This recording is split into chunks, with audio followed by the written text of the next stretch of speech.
If you're a sensitive person who is just beginning to work on boundaries, you may experience this type of reaction from some people. This is Krishanti with Krishanti.com, and I'm so happy you're here and we can talk about everything under the sun related to psychic development and spiritual and personal growth that comes along with it. Now, many of us who are sensitive and on this path of personal development find that we need to work on boundaries for whatever reason. We've all come from different backgrounds, but those of us who are more sensitive sometimes tend to go with the flow or let other more aggressive, domineering people have their way, even if they're not aggressive and domineering. But what tends to happen when we finally start to say, you know what, no, that doesn't work for me, I'm not going to go along with the program, people that we've known for a really long time might get very angry to the point where they can be rude, to the point where you may question whether or not you want to stay in that relationship. Now, this idea, this issue has come up for clients that I've worked with and for myself. And people, as a rule, like you to be the way that they've always expected you to be. And you get into this sort of pattern like, okay, this person does this and I always let them do it, or I'm always like, okay, or I'm always forgiving, or we always like have this sort of dynamic. But when you start to work on yourself to the point where you're like, wait, I need more self-respect. I need to take care of my needs before the needs of other people. You start to work on like different ways of doing things, and when these people who are used to you see a shift, they don't like that, and they can even accuse you of being narcissistic or accuse you of some kind of nasty, horrible character trait that you do not possess, but they'll try to hurt you and push you back into being the way that they expect you to be. Now, your job, this is so tough, but your job is to stand firm and to know and trust that you are not whatever they say you are, and that you are putting yourself first. And it's tricky because there's so much out there when it comes to mental health, and when it comes to like how people analyze and other people, what they say and all of that stuff. So it's like you may be the type, as with one of my clients, who really becomes very self-reflective.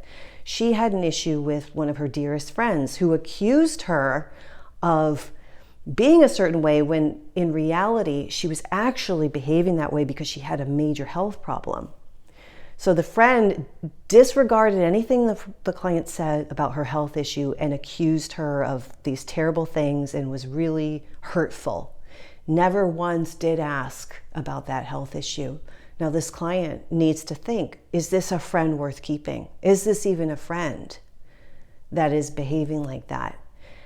And it's so tough because it's easy to regress and get back into your box and be how they want you to be. But if you are seeing, and I'm sure you are, that this affects you in many other ways in your life, then you have to be firm and believe in yourself. And unfortunately, if they're not complying, they have to leave. Because if you look up where you've been with them on this road up until now, you are no longer with boundaries the same person that you were before. They cannot treat you the same way. I have another client who had a relationship with a friend who consistently flaked, made plans, flaked, made plans, flaked out. She told the person how deeply this hurt her and asked, please do not do this. The person continued to do it. In fact, did it 3 times in a row. The client who's working on boundaries at that point got angry and told a friend what she thought of her behavior, and that friend in turn got so upset and took it like, oh no, you hurt me, and that's a classic victim role where they flip it, and then they don't care that you're hurt or that they've consistently done things to you. They tell you, no, you hurt me, no, you hurt me. That's when you know that person is toxic and has to go. So bottom line, this is more of like I feel like it's more common sense, but if you're working on it, it's good to hear.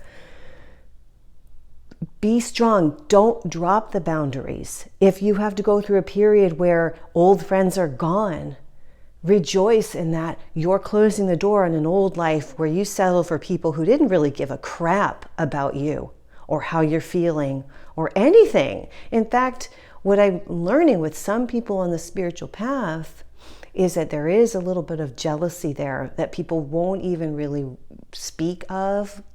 But it's like if you have access to something more magical that they didn't cultivate or they don't have, there's something there.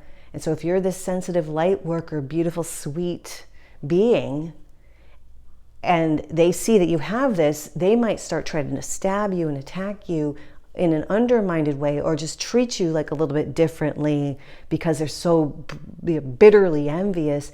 Your job is to see that and to release those people and find those that will hold you in the light. Because there are people out there that have your best interests and will never misread things you've said, accuse you of weird behavior when you're just enforcing boundaries, or treat you in any kind of horrible way without apologizing or having heart to heart. All of that stuff that people who are truly committed to the spiritual path like believe in, you know what I'm saying? So that's the other aspect too.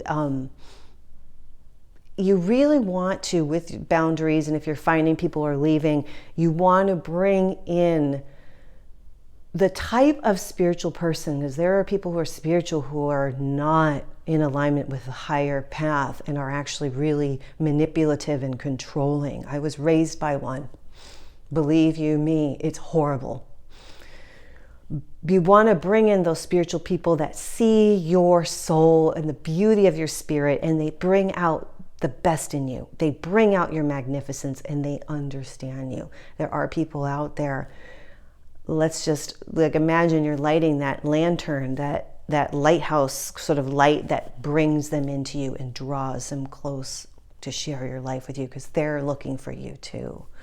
Now, if you would like any help on healing, I've made a lot of meditations on that, because I've worked with my guides on all of this too, with myself and with clients. So I've channeled some beautiful energy healing meditations that help you with your heart and with forgiveness and forgiveness of yourself and of others, just helping you to stay strong on your path. So check that out at krishanti.com. If you've had a situation like this with boundaries with people, could you please share it? Because it really helps to hear what you guys are going through too. I think all of us, we like to read, have other people had issues with boundaries? Have they had to cut people off because they literally don't respect boundaries, Please share it in the comments below. And thank you for being here. I will see you next time. Bye.